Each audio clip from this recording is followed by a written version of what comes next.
So thanks for joining us today, everyone. I appreciate you being here, and I think you're going to enjoy the next hour tremendously. Audrey Kurth Cronin, a Trustees Professor of Security and Technology, is a distinguished expert in the field of security and conflict resolution. As the founding director of the Carnegie Mellon Institute for Strategy and Technology, she leads efforts to address the complex challenges posed by technological advancements in the security domain. Her research focuses on the intersection of security, technology, and conflict resolution, exploring critical questions related to emerging technologies such as commercial drones, cyber weapons, robotics, and autonomous systems. Professor Cronin's best-known book, How Terrorism Ends, Understanding the Decline and Demise of Terrorist Campaigns, has been hailed as a landmark study. Through her work, she continues to shape our understanding of security and conflict resolution globally.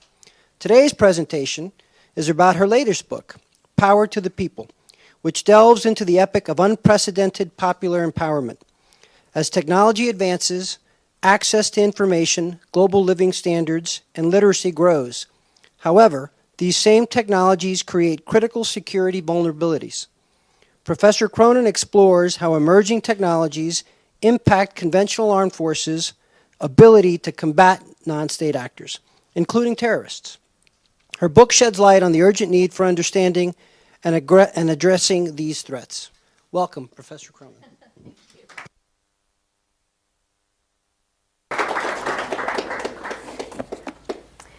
Well, it's a real pleasure to be here, and thank you all for coming. I'm talking to the home team, so it's that much more fun. I'm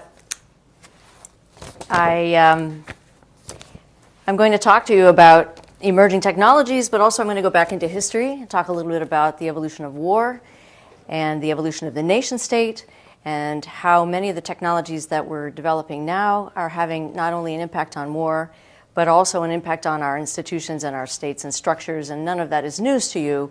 But see what you think. I have a framework that I'll lay out for you, and I'll be eager for the Q&A when we get to that point. So let's get started, and let me get my glasses. One of those necessary things. All right, so I really appreciate the introduction, Ralph. Our maturing digital revolution is altering patterns of war and peace. That's the heart of my argument. Everything from our jobs to our appliances to our institutions, our supply chains, how we interact, how we learn, how we engage in politics, and especially how we fight. All of these things are evolving, and they're affected by the technologies that human beings create.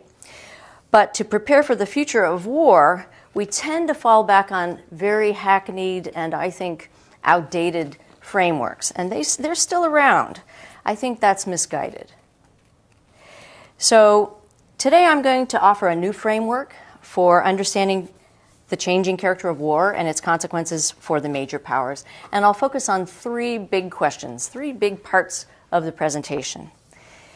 The first is, why is today's military technological innovation different from the way that it was in the 20th century? And you know, the codicil to that is that we're using the wrong types of concepts as a result, because all of our concepts come from the 20th century. See if I can convince you.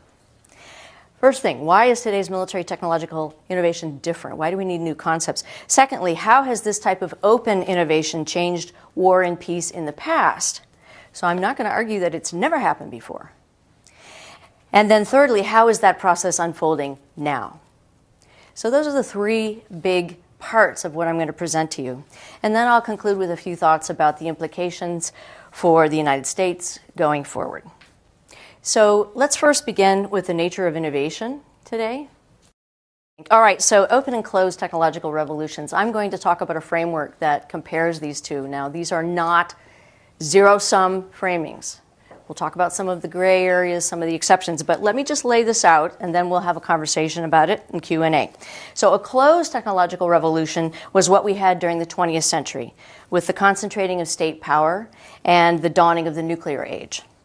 So in a closed technological revolution, military or scientific elites can limit the availability of new technologies. So things like nuclear weapons, battleships, satellites, jet fighters, even radar during the Second World War. These things are expensive, rare, difficult to build. They require high levels of expertise, carefully protected by things like security classifications or copyrights. They're supported by long-term government programs with deep capital investment that usually requires government resources.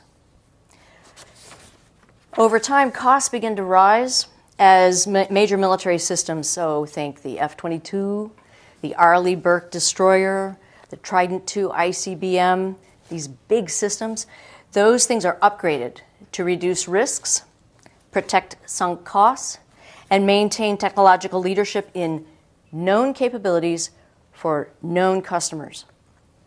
So we speak of proliferation of these types of weapons, and we use phrases like dual use, meaning that they have two types of users, civilian and military. And that's the model of military technological innovation that dominated throughout the last century, especially after the Second World War and then into the 1990s. So think Albert Einstein, J. Robert Oppenheimer. I'm sure you've all seen the movie, great movie. Anyway, working away secretly in a lab with a small team of scientists developing the nuclear bomb. That's kind of the iconic image. Very closed, you get the idea. Then the United States opened Pandora's box. So at the end of the 20th century, specifically in the year 1993, the United States consciously shifted from closed technological development to open development. And that was spurred by post-Cold War euphoria about a US-dominated new world order. Maybe it was inevitable. Perhaps it was going to happen anyway, in addition to the 1993 decision by the Clinton administration that released a number of key technologies. Perhaps it would have happened anyway because a key element in the decision to go toward commercial development was that the cost of microelectronics was sharply declining, and the Department of Defense simply couldn't buy enough to shape the market around its own needs. But whatever the reason, the result was dramatic. So, for example, the number of prime contractors, Department of Defense contractors, went from about 50 to 5. And that was by deliberate design. That was not accidental. So virtually all of the major technological changes that we are experiencing today were originally driven by publicly financed basic and applied research that first happened in the 1960s, even arguably a few in the 1950s. But anyway, the 1960s, the 70s, and the 80s, and then they were shared beginning in the 1990s. So you know all of these examples. ARPANET became the internet. Tax dollars developed GPS. NASA and the US Air Force drove the development of microprocessors. Google built their search engine with funding from a National Science Foundation grant. Virtually all of the major components of your smartphone came originally from US government-funded programs, including the microchips, touch screens, even voice activation systems like Apple's Siri, Alexa, and so forth. Originally, this was funded government research. So that's not to take away from innovations that happened earlier or elsewhere, for example, in Bill Gates' parents' garage or Mark Zuckerberg's Harvard dorm room. Also very innovative folks, very important developments. But the US government had consciously funded and shared basic technologies, and as a result, what we have now, more than 30 years later, is the maturing of an open technological revolution. So in an open technological revolution, there's popular access to advanced lethal technologies. You don't have to be a nuclear scientist to use them. You don't even have to fully understand them, because these platforms are deliberately designed to help people experiment. And so they do. Individuals and private groups are free to buy, use, and develop and distribute these technologies to invent new purposes for them, new forms of them, new surprise combinations of them, especially in the second and third wave of innovation. They spread via commercial processes. They can be accessed, bought, sold, used, combined, and changed. So in this kind of a revolution, it doesn't make a lot of sense to talk only about military and civilian categories. Dual use, I think, has outlived its usefulness. Anyway, there's a much broader range of people who are involved in innovating. So there are at least 4 kinds of users: professionals, professional consumers or prosumers, hobbyists, and regular consumers. So it's way beyond just military and civilian. And instead of proliferating like nuclear, chemical, or biological weapons, or I would argue like drones, I think that's the wrong term to use for drone spreading. Anyway, these technologies diffuse, like telegraphs, railroads, radios, or automobiles. And that changes the equation of who can use new tools. And it has an impact on the causes and frequency of conflict, well beyond whatever is actively happening on a battlefield. So mind you, we still have to focus on the high-end technologies. I'm not here to argue that nuclear weapons have gone away. And the high-end technologies that our elites are building, quantum computing, those types of technologies that are in the first wave of innovation, totally different model, totally different phase. You're not talking about people spreading those through diffusion. But we also have to consider how low-end technologies are causing broad societal change. And this is not the first time that has happened. So looking through the history of warfare, key watersheds have resulted from a shift in who can use new weapons and show up to fight, not just from which side has the most technologically advanced or most powerful means. And fortunately, we can learn a lot from earlier periods of innovation and how warfare evolved then. So looking back over historical precedents, the last time we had this kind of open technological revolution and context was at the end of the 19th century, when the second industrial revolution matured. Now, I'm not going to oversimplify here. In many respects, what happens at the end of the 19th century is more dramatic than what we're experiencing, in my opinion. You had sweeping changes like changes in patterns of human habitation, in energy consumption, sanitation, medicine, mass production. There was the invention of steel, the development of fine machine tooling, the transition from coal to petroleum. All of these things were enormously impactful for society, and I might argue that they are even more impactful than what we're experiencing today. We can debate that. But the end of the 19th century tells us a lot about what we're experiencing because it was a period of open innovation. There were changes in global patterns of technological innovation, trade, and communications, just like today. And like today, there was no clear dividing line between amateur and professional scientific communities. So inventions by tinkerers and hobbyists affected what happened decades later in the First and Second World Wars. So my argument is not that we have this period of tinkering and then we have this other period where you have warfare. What I'm arguing is that the tinkering that occurs naturally changes the conflict that follows on. How could it be otherwise? Because war is also, for good or ill, a human behavior, and technology is human created. So anyhow, inventions by tinkerers and hobbyists affected the First and Second World War. So for example, Italian electrician Guglielmo Marconi invented the radio in the late 1890s, and he was using homemade equipment that he built in the attic of his home. Orville and Wilbur Wright, you know that story very well. They made the first powered, sustained, and controlled flight in 1903, flying a rickety craft that they had built in a bicycle shed in Dayton. And Alfred Nobel first tinkered with explosives in a shed in the backyard of his family home. And he ultimately came up with two really important things. The first was the one everybody knows about, dynamite. And the one that led to the Nobel Prize. We'll get to that story. But anyway, everybody knows that dynamite was a very important, the first usable high explosive, very important to the building of the infrastructure that some of us are still trying to replace. And the second major invention that's actually arguably more important than dynamite is the blasting cap. It's a method of detonation that's used in everything from rapid-fire artillery to atom bombs. So it's using one explosive to ignite another. Fulminate of mercury in that case. So dynamite led to ballistite, cordite, and other explosives that could launch or be launched in artillery during the First World War. Think about the impact of artillery. Without the blasting cap, we would not have had the horrible gore of the First World War, most likely.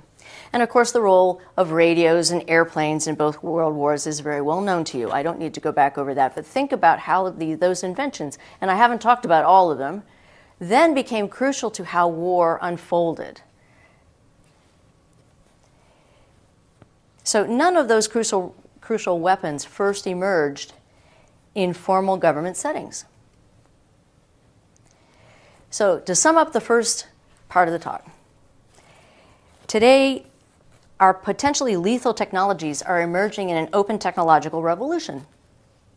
Many of them have more in common with accessible lethal open technologies like radios, dynamite, small drones, IEDs, more in common with those things than they do with 20th century military technologies like nuclear weapons, aircraft carriers, and fighter jets, when you're looking at military technological innovation. So, question number 2. How does open technological innovation change war and peace? Well, let's look at these examples very briefly. I won't go into any boring detail. I could talk about dynamite all afternoon, and you truly would want to be screaming with boredom. But anyway, the first one I'll talk about briefly is dynamite, because it did have an enormous impact, and it was crucial to the establishment and originating of what we now know as modern terrorism. So you'll remember that dynamite was invented by Alfred Nobel. It was patented in 1867. He actually invented it in 1866. People fight over who was the actual inventor, and I think he wins. But anyway, 1867 is the year that we'll use. That's when the patent was approved. Dynamite set off the first wave of modern terrorism that was known as the anarchist wave, and here's some headlines from that period. And here's a map with examples of incidents throughout the world during those years, 1867 and 1934. Everybody puts together databases. We put together a database which had hundreds of incidents of dynamite, in fact, thousands of incidents. So dynamite killed or injured thousands of civilians and contributed to a surge of assassinations, from Russian Tsar Alexander II in 1881 to the French president, the Spanish prime minister, the Italian king, and U.S. President McKinley in 1901. And through copycat attacks, the killings spread throughout the world, destabilized governments, and in Europe culminated with the assassination of Archduke Franz Ferdinand and the outbreak of the First World War. So here's a little chart that gives an idea of some of the key incidents that occurred. That's on the bottom, and the number of incidents that occurred in each of those years throughout the world. And you'll see these two big peaks. The first one is the peak of dynamite used in terrorism in Europe, and the second big peak is dynamite used in terrorist attacks in the United States. So what's interesting for us Americans is that the Europeans, I'm not advocating this, I'm just describing what happened in the history, okay? The Europeans put a tremendous amount of regulation in place, and that's why they were able to control the use of dynamite, and that's why theirs peaks early. They also had an extremely creative way of controlling the transportation of dynamite. They put, particularly in the UK, they put a combination of a former World War I expert in explosives together with a scientist from one of the major universities, usually Oxford or Cambridge or one of the other major UK universities, and then they had hired explosives experts who were on trains. So the three of those made decisions after there were a lot of big disasters, which is why you see this, made decisions about how dynamite would spread and what the regulations were about whether they could use it on a train, whether it could be transported. Before that kind of regulation was put into place, they had huge tragedies. And in fact, there was an explosion that occurred in a small town in Wales where virtually everyone was vaporized. They couldn't even find bodies because a guy had a cart full of dynamite and he was wheeling it down a very bumpy road. And there was no regulation of the spread of dynamite, the use of dynamite, the sale of dynamite. And so he blew up an entire small village. So that was one of the things that led to the decision to regulate, and that's how the Europeans handled it. In the United States, there was a deep resistance to any sort of regulation, which is kind of a part of our whole culture and heritage, I would argue, very different from the Europeans. But what's interesting about what happened in the United States is that the ultimate regulation and control, and the reason why that peak went down, was related to the fact that the railroads were tired of having their own equipment blow up. And so therefore, they began to regulate who could put dynamite on railroad cars. So you could still have dynamite spread within states, but as soon as it went across a state line, you had railroad regulations that controlled it, and this made an enormous impact and helped to reduce the number of huge accidents and terrorist attacks in the United States. So a commercial actor stepped up, and that was how they controlled that particular technology's diffusion. All right, so the second big historical case that I'm going to show you that is interesting with respect to diffusion in warfare is the Kalashnikov. Pressures for decolonization were, of course, longstanding, but after 1945, political independence movements surged, and they were fueled at least in part by the Automat Kalashnikova Model 1947, which is the AK-47. The genius of this gun was its simplicity. It was designed for illiterate, malnourished peasants who were conscripted into the Red Army. It rattled, was inaccurate, it was shorter range than most of the rifles at the time, and it was the butt of ridicule by firearms experts everywhere, particularly in the US and the UK, where firearms were, especially the UK actually, were very highly developed. But this rickety thing changed the world. To this point, firearms had been very expensive, difficult to maintain, and much more effective in the hands of well-trained professional soldiers. Actually, there is a good deal of evidence to suggest that it was because of the need to organize armies around training for use of firearms and loading and actually having a system for professional training of armies. That was a key element in building the West European nation state. But in any case, the key aspect of firearms in building states in the European model was important, and it was extremely relevant to the origins of military professionalism, because you couldn't have a ragtag army that would go out and be able to use many of the firearms, particularly in the 19th century and earlier, but even when you get into the early 20th century. It was a key aspect in the origins of military professionalism and the evolution of the Western Army. So the AK-47 changed the equation. It soon became the most widely dispersed firearm in history, outstripping its closest competitor, which is the American M16, by 5 or 10 times. Today, there are between 70 and 100 million Kalashnikovs throughout the world. And the reason I give you such a wide range is that nobody really knows how many. And I'll explain why that is in just a minute. But another thing that's very important is that the diffusion of the Kalashnikov changed patterns of insurgencies. Before the Second World War, there are lots of different studies, and I'm giving you the most conservative estimates, but before the Second World War, the level of likelihood that an insurgency would win was less than 25%. The state had a tremendous advantage. That was between 1775 and 1945. And then after the Second World War, at least 40% of the insurgencies, some studies put it much higher, but 40% is a conservative estimate, show that insurgencies won against state armies between 1945 and the present. So let's look at how the Kalashnikov diffused. Now, this is a little bit hard to see, but if the little red dot up there is a little town called Izhevsk, where we went and looked at the original place where the Kalashnikov was developed. So watch for the red dots and see the little sign down here. This is pre-1955, so there was no spreading of a Kalashnikov until 1955.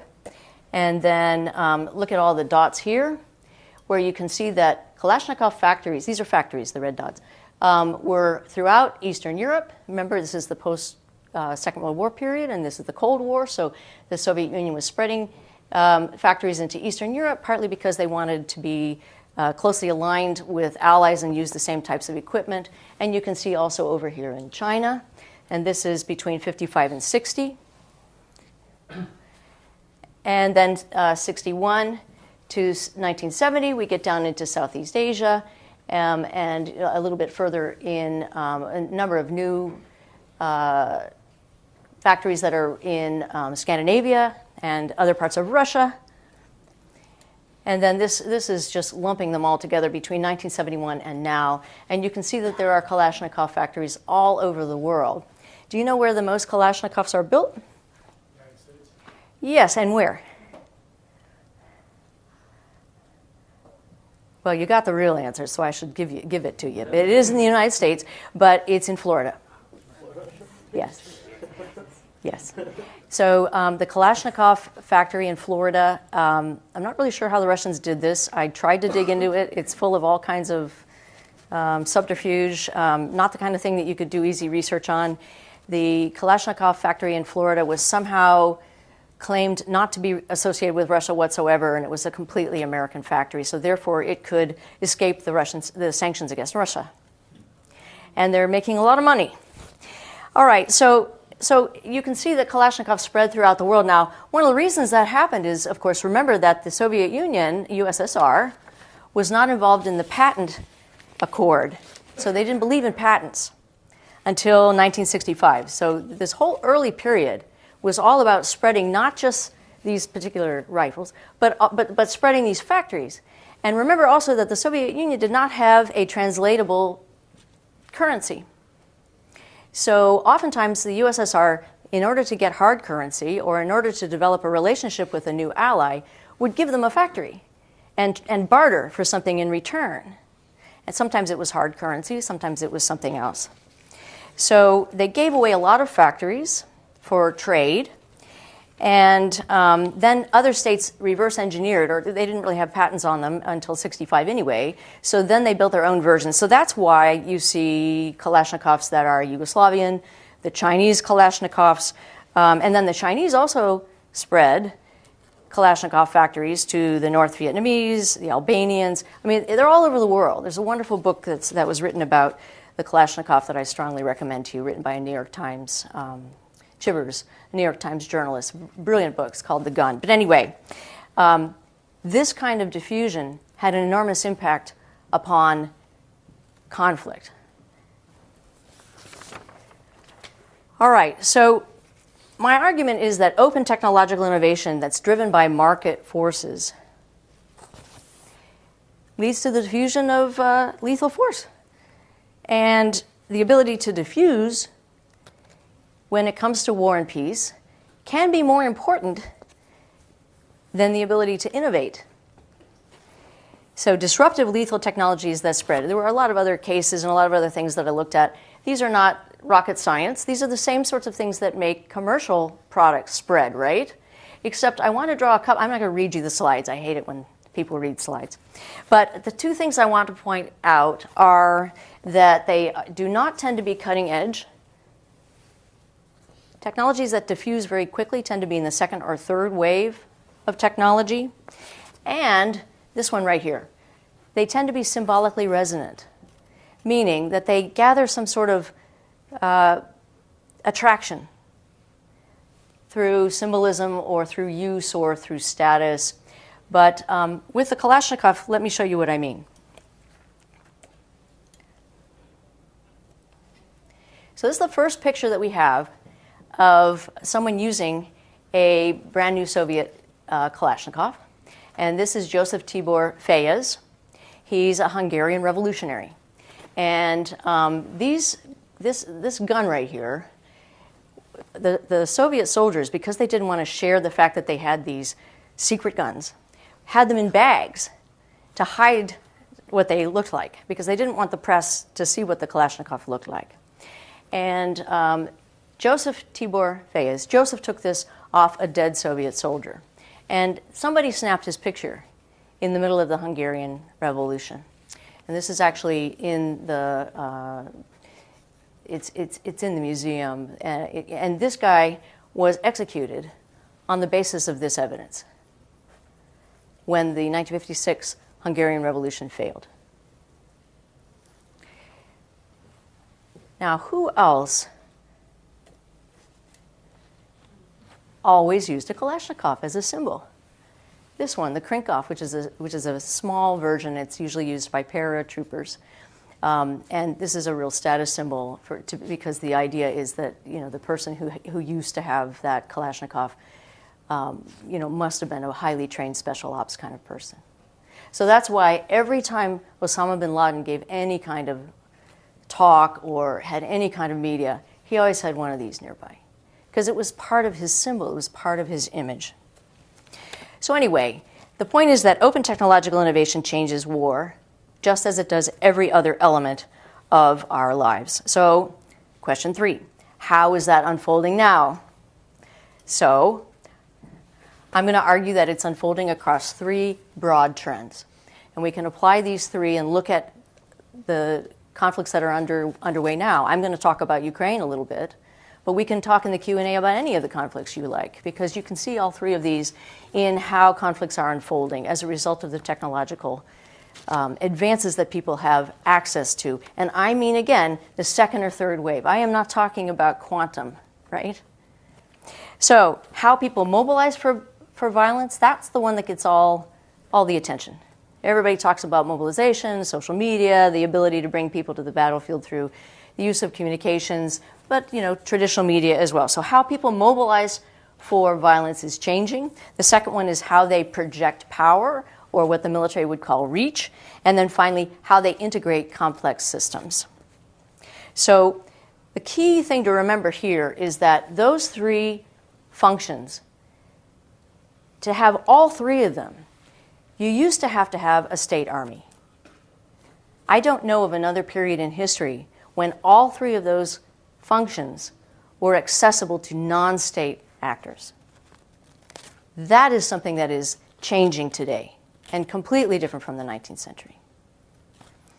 So, open innovation of mobilization. This is an easy one. It's not unusual to see new means of communication to recruit or train people in terrorism. In the 19th century, the anarchists had pamphlets with detailed instruction booklets on how to acquire and use dynamite. They were riding the wave of the ability to access the telegraph, and therefore the growth in yellow journalism and the hyping of terrorist attacks at the end of the 19th century was all very important to the mobilization of people to engage in the anarchist movement. And oh, by the way, it used to drive me nuts during the Al-Qaeda, the peak of Al-Qaeda, that people would say this is the first time we've had a transnational terrorist organization. And that was absolutely wrong. It was definitely not the first time.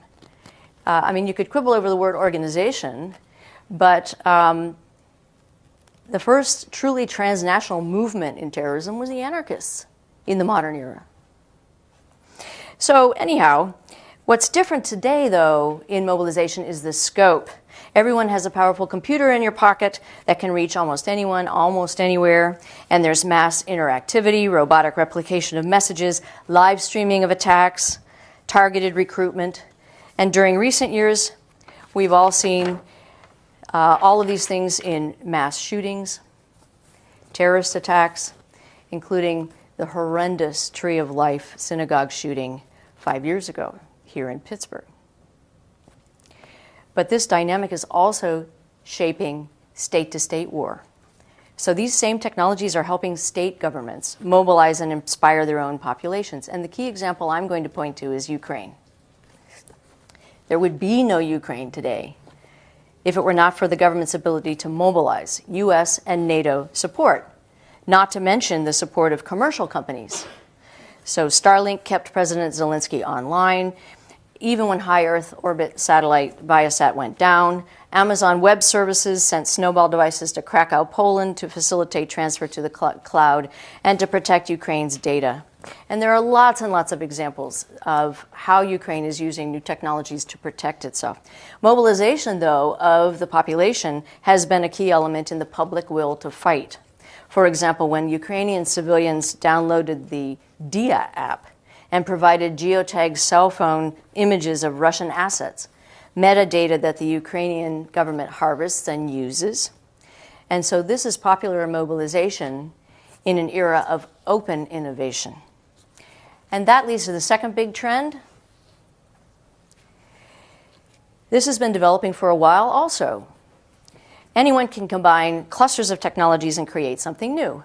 So UAVs or drones, other types of robotics, 3D printing, nascent autonomy, these things can combine to offer extended reach to a much broader range of actors than used to be the case. I am not, by the way, saying that you've got non-state actors that are going toe-to-toe with conventional armies. That is not the argument. Remember, I said it was second and third wave of innovation. What I'm arguing is that there's a kind of convergence, that you've got the ability of non-state actors to use technologies that they weren't unable to use before, and therefore that there's less distance between conventional armies and non-state actors. There's more ability to use surprise, to use mobilization. That's the argument. So it's easy to find lots of examples. You go back to 2014, the Islamic State used armed quadcopters to hurt and intimidate Iraqi civilians in 2014. That had a big political impact, not military impact. They were crushed later. More serious military-grade UAVs are affordable enough now that proxy armies have them, as we have seen over and over with the Houthis and many other proxies. Ukraine can buy Turkish drones. Russia can acquire Iranian drones. This is another element of convergence in terms of air power. But the politically and tactically more important unmanned weapons have been things like the DJI Mavic quadcopters that provide reconnaissance and targeting information and can be bought at what? Amazon.com? So another aspect of reach is facial recognition technology, not the first wave, the second or third wave. It's cheap, it's accessible, anyone can use it. And the spread of sensors means that everyone, military or civilian, is a more vulnerable target. So a key point in power projection is that many Ukrainian conscripts were technologically sophisticated before this phase of the war broke out.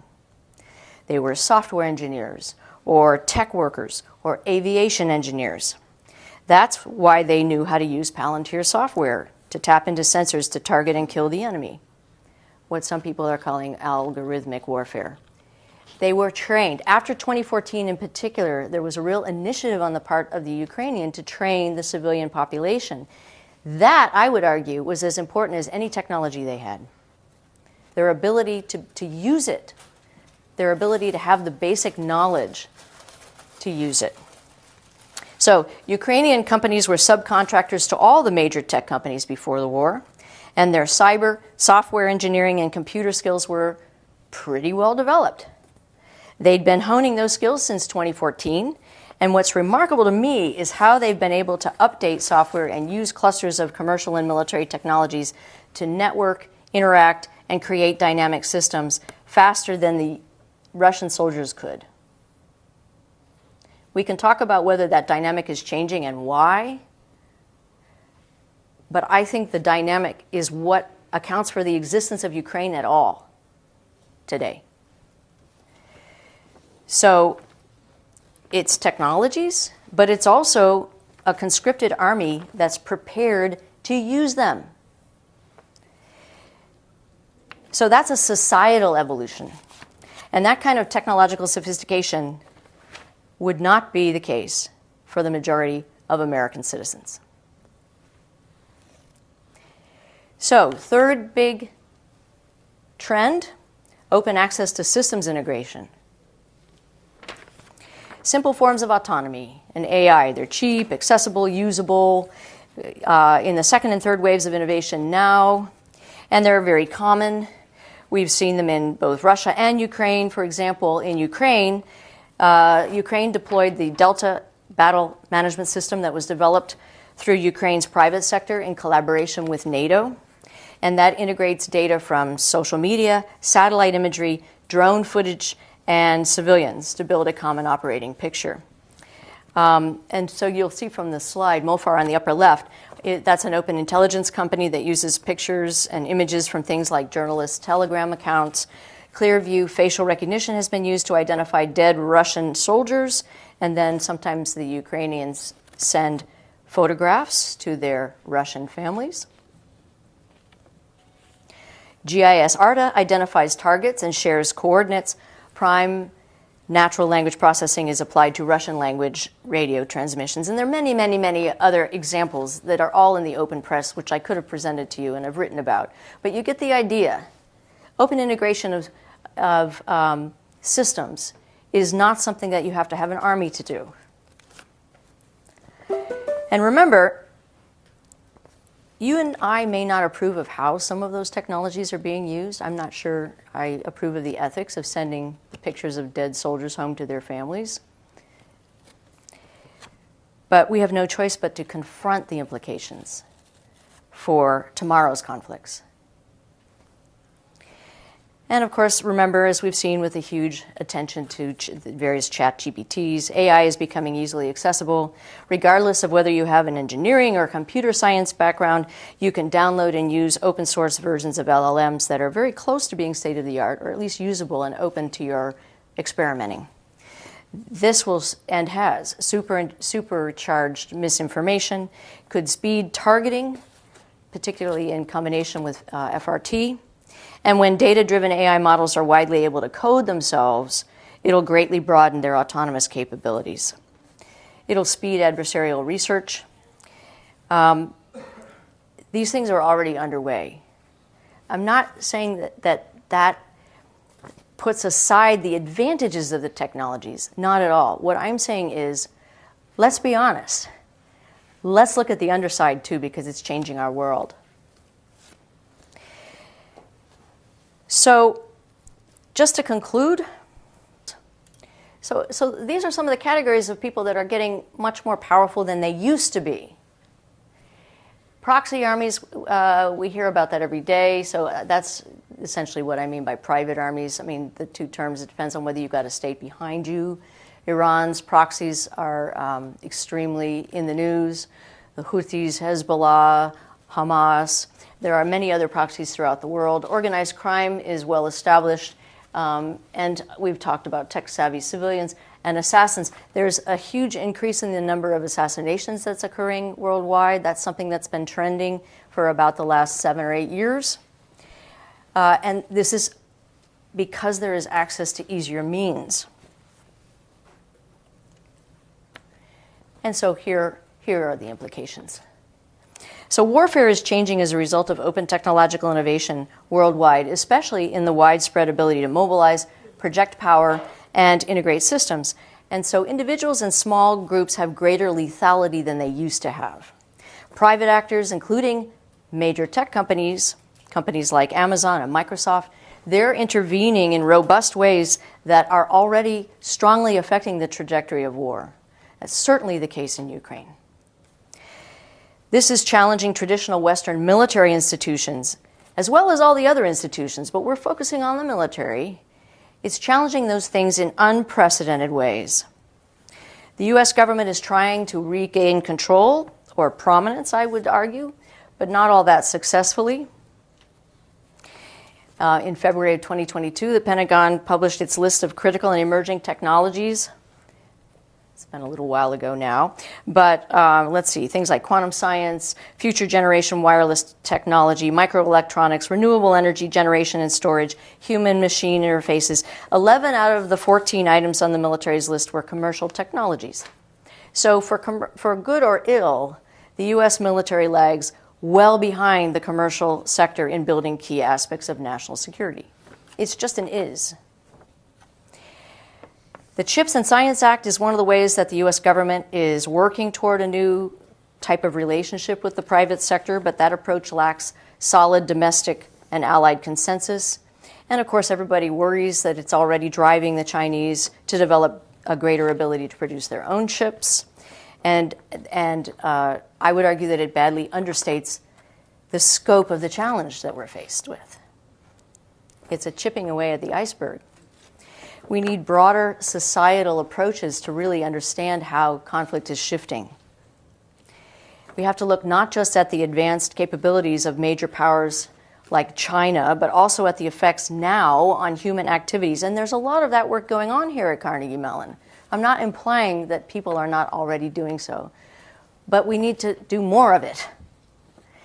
Particularly, we should take account of the need to train our broader population before the outbreak of war so that they're ready, as Ukraine's population was, to resist psychological manipulation by the enemy, or even in elections, to participate in open innovation, and to use technologies in a sophisticated way so as not to be targeted by them instead. So the United States can use technology not just to win the so-called AI arms race, or be the first to full quantum computing, or dominate the biotech revolution. All of those are extremely important. But also, we need to use digital means to shore up the strength of state institutions and our own civilian population. We have to consider again what happened in Ukraine to see where the evolving nation state might head productively. Not defending yourself from being overtaken by Russia, I hasten to add, but think about Ukraine's DIA app. It gives its citizens the world's first digital passport. Under DIA, they can apply for a driver's license, pay taxes, get a birth certificate, do their banking, apply for reconstruction funds, and receive refugee payments from outside Ukraine. The DIA app has more than 100 services on it, and about half the population of Ukraine fully relies on it for state services. So in a country with a legacy of Soviet-era corruption, now I grew up living in the American Embassy in Moscow during the Cold War, so this means something to me. Soviet-era corruption was something I was familiar with. But anyway, in a country that was experiencing that in its earlier history, now for the first time there's a digital trail for money transfers, and that makes the Ukrainian government more transparent and accountable than it was in the past, as well as more resilient. So even as parts of the country are being pounded into rubble, the state of Ukraine is in some respects stronger than ever because the government has seized on open technological innovation to counter an existential threat by transitioning to the digital domain. And perhaps, for those of you that have studied Clausewitz, perhaps that's Ukraine's center of gravity now. Even if it's winning the fight in Avdiivka, how will the Russian army conquer an app? Long-standing historical trends that in the past consolidated the state and consolidated control over the means of warfare as part of the identity of the state are being eroded by open lethal technological innovation, and that makes today's trends very different from the mutually reinforcing nation state of the past 5 centuries. The United States has to think more broadly and more creatively about how to adapt. And let me add that no one is better equipped to shape solutions to these important societal challenges than Carnegie Mellon University. Okay, questions and answers.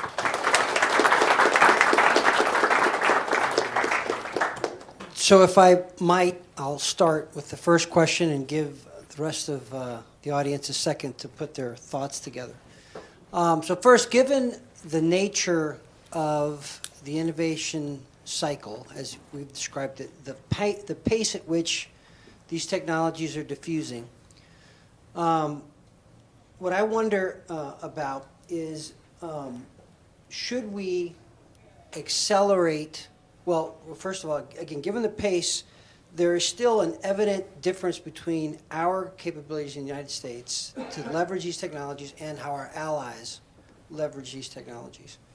This is, again, given the open innovation that we just described and given the pace at which our adversaries seem to be uptaking some of these capabilities, our allies still seem to not be able to move as fast or as demonstrate the same level of agility. So the question is, how can we, as a matter of policy, look to increase the pace at which our allies develop so that we can all build capabilities simultaneously? Right. Well, that is a key priority for the U.S. government already. I mean, if you look at AUKUS and at some of the other cooperative, minilateral cooperation in Asia among our allies, this effort to offset, in that case, in Asia's case, China's advances. But with respect to AUKUS, that includes also NATO's advances in confronting Russia. These things are already a key part. In fact, I would even say a kind of defining part of American policy. So spreading greater knowledge, that means education. I mean, I think there's far too much emphasis placed upon the stuff and not nearly enough emphasis placed upon the ability to adopt new technologies, the ability to understand how to use them. The first thing on the stuff, I think we're actually doing better. But when it comes to the adoption capability, I think we're way behind. So that is at the heart of education. And doing things like what you and I were talking about earlier, Ralph, which is having a lot more executive education so that we can bring our allies into it. So it's a huge problem, but I think we have begun to address that problem. Of all the problems that we have, I think we've gotten off the ground on that one. We're at maybe, on a scale from 1 to 10, we're at maybe 3. We have others that we're at 0.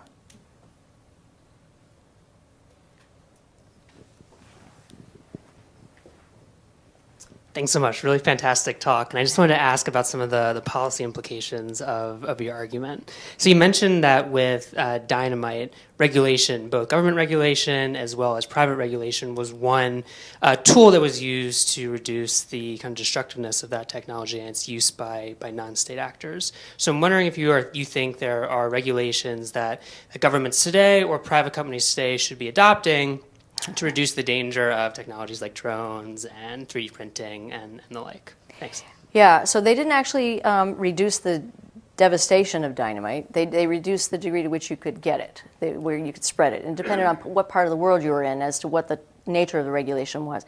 So remember, I also said that it wasn't just traditional state regulation. It was also commercial behavior that led to the solution in the United States.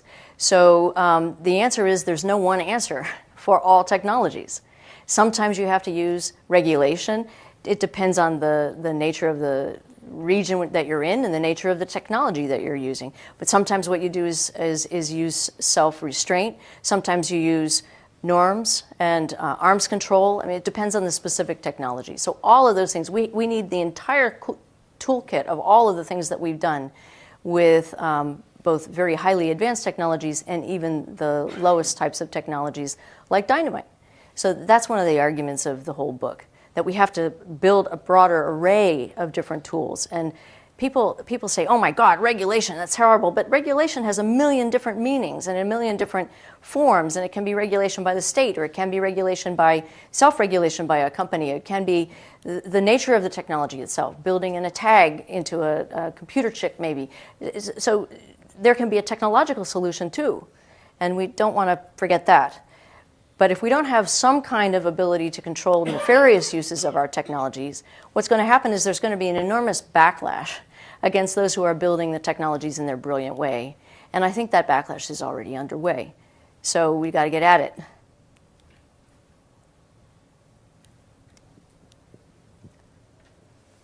it. In the context of the framework that you've just presented to us, can you reflect on how do we wrap what's happening in China with regard to this framework? Because the population in China is probably going to be at the other end of the spectrum compared to, say, in the Ukraine, in terms of the population being very savvy and so forth. Or maybe I'm not assessing it right, but I'm wondering how China, which is operating in its own way on a lot of these issues, how you would see the ramifications of the framework to their way of organizing things. Yeah, so I guess, Mark, what you're asking is it open or closed in China because there is such state control? Yeah. Well, you know, military-civilian fusion and the whole argument about the PLA being deeply integrated with the government, this is true. So that framework does not beautifully fit China. At the same time, I don't think that all of the Chinese population is all that savvy when it comes to technological capability. So, you know, the only answer I can give you is that it's a mixed bag. If you're talking about technologies that the PLA is developing, those are going to be drawn from the commercial sector in China, and there's much more permeable divide there than there is in the West. But it isn't completely permeable. You've got a lot of commercial company development that's not used or accessible by the PLA, and they're behind some of their own tech companies. But when those tech companies get too advanced and too wealthy, then the Chinese state prevents them from continuing in that way. They're not to develop as a separate political center of power, political or economic center of power. And ultimately, my opinion is that the open technological innovation environment that we have in the United States and in the West is much more powerful. But you're right, it's not a perfect application of that framework to China.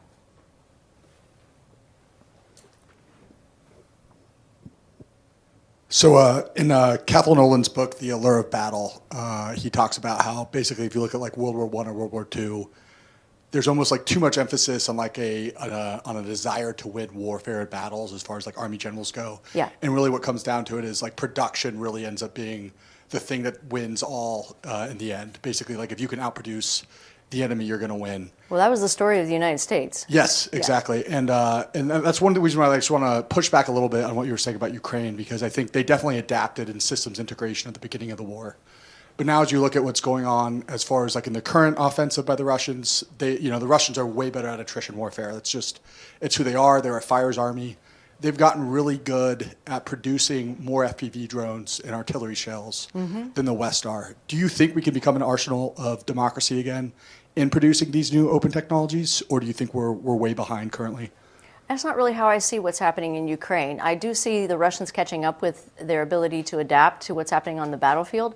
But I actually think that what's being missed in Ukraine is the fact that it's not just whether they have the right adaptation and the right weapons, it's actually whether they have the money to buy the kinds of innovative weapons that they need and whether they have the political power to be able to do so. So what I'm seeing, and I haven't written about this yet because I need to make sure I'm right, but my theory, my hypothesis, is that commercial companies are pulling back now that it looks as if the Ukrainians are not doing very well. And there's definitely a reduction in the amount of funding for capabilities to Ukraine. And we're focusing very much on the attrition warfare that's happening in the East and in the South. And definitely the Russians are doing better. But what we're not focusing on is the degree to which the Ukrainians are losing political power and monetary power and the ability to keep the commercial companies engaged because they think they're going to make money. So follow-up question, is the center of gravity the House Republican caucus, or? Well, I leave you to ponder that one. Thank you again for your presentation.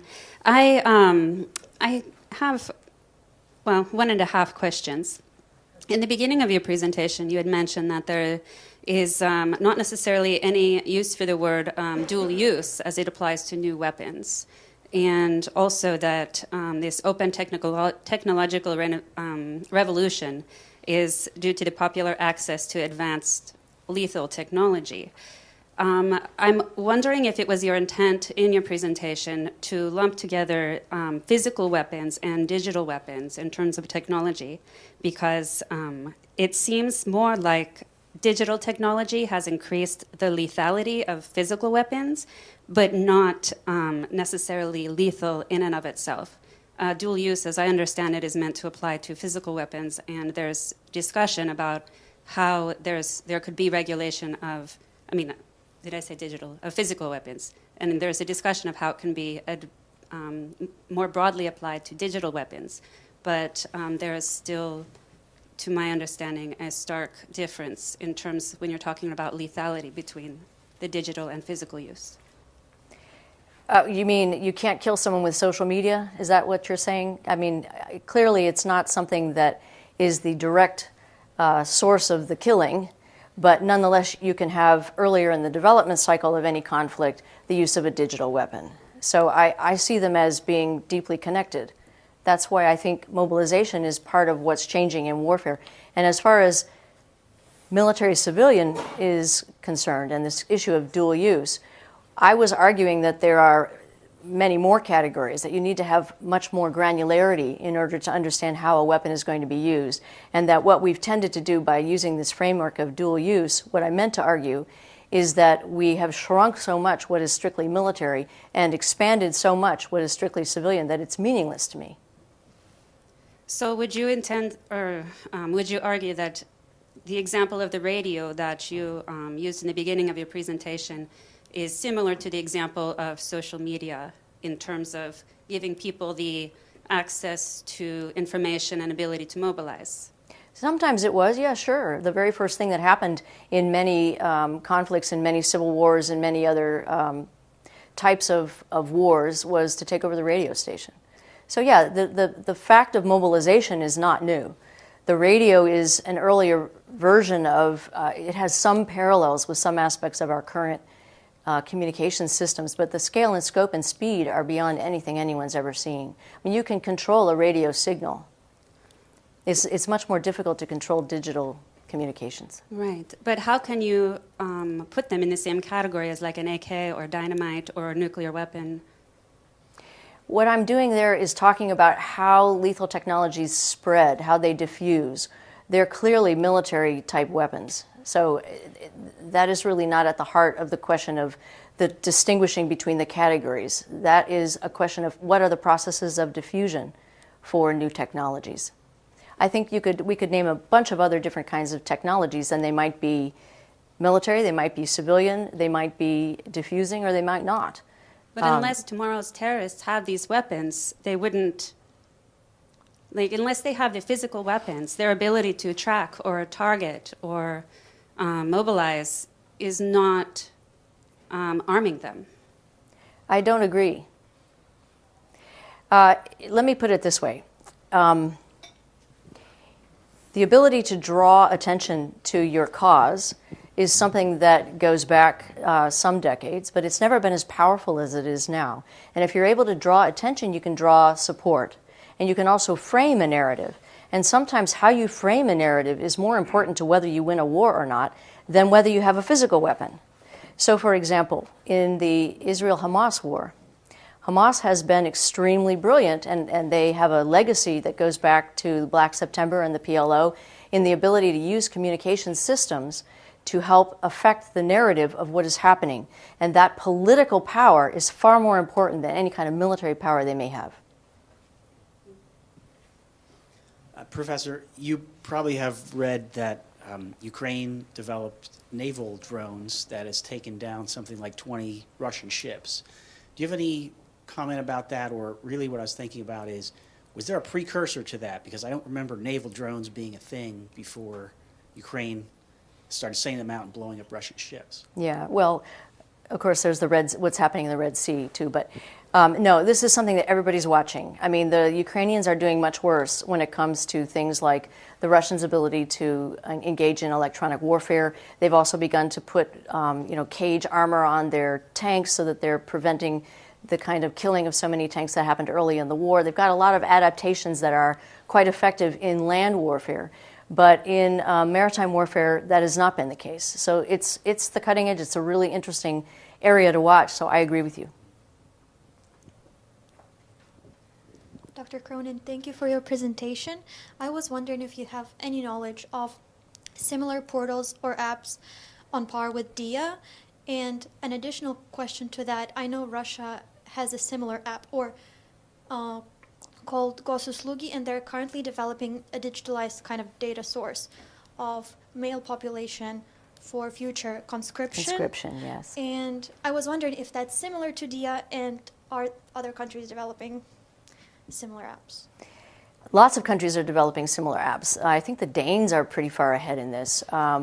Not an area that I've put a lot of focus on, so I can't give you chapter and verse. But yes, a lot of other countries are developing similar state national apps in order to try to make it easier to operate as a citizen.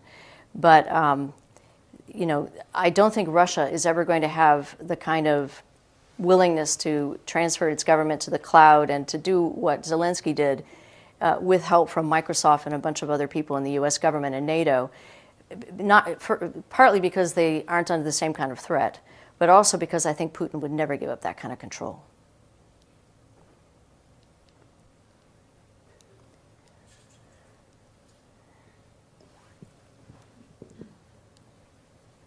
Hi. So I like the distinction you made between like the closed technological revolution and the open technological revolution.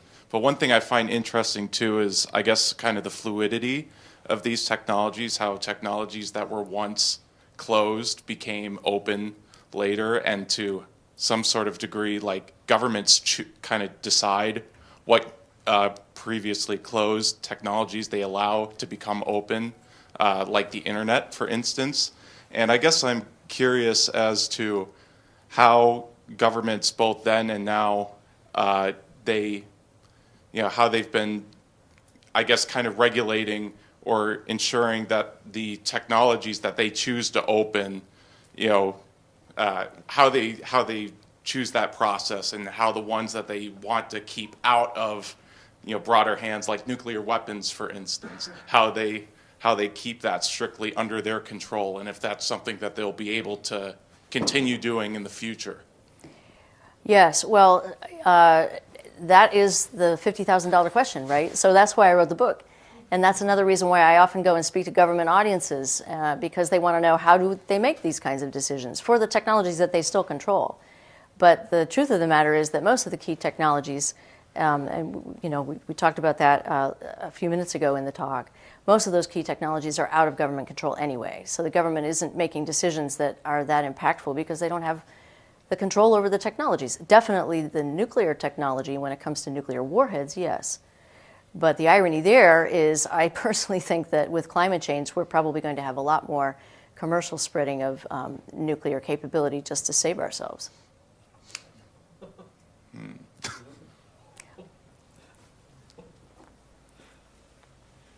Maybe not. Who knows? I have to give you a few things to argue with me afterwards. All right, so you're all speechless.